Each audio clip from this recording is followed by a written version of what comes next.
We wanted to share with you guys a very peculiar story of how this fluorite ended up all throughout our truck.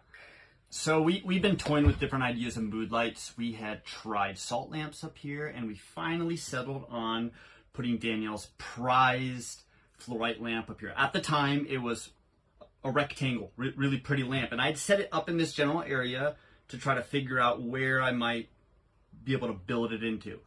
At the time, we'd also been working on the truck suspension, and I had it up on jack stands, and I had it on like 4 stands and some wood blocks. I always thought, like, this thing's never gonna fall off. How could it ever fall off on anybody? I've been under the really wrenching on things, nothing, right?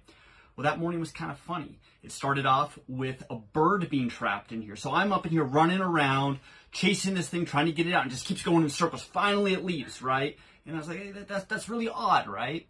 Shortly after that, I decided to go and work on the last bit of the leaf spring and airbag system. So I'm about to crawl under the truck, and out of nowhere, I mean, this is such a calm, still morning, this truck just falls right off the jack stand. It almost kills me. All 12,000 pounds of it. Yeah, all 12,000 pounds of it. Craters right in. We had the new bumper on there, and that's what caught it. It proved that the bumper's super bomb-proof. Nothing happened with that.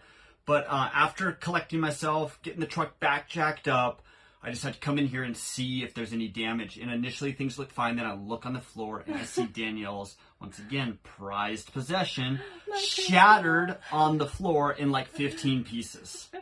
And so Chris comes in the house all upset, and I'm like, oh, what's wrong, and he shows me, he didn't even say anything, he just shows the broken crystal, and I was like, holy smokes, what happened, and he tells me what happened. I'm like, oh my god, like, are you okay? That's crazy that the truck came off the jack stands. And also, I had a light bulb idea, because usually things are a blessing in disguise, at least in our experience. This is a shining example. We were able to take these broken pieces of fluorite and put them all throughout the truck with mood lighting behind them. So the singular piece that I had to only enjoy in one area is now able to be enjoyed throughout the entire truck.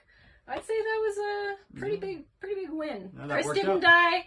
More fluorite throughout the truck. Yeah, learned a valuable lesson. I'd always wondered how cars fell off stands. I always thought people were incompetent or something. Well, I was eating my words.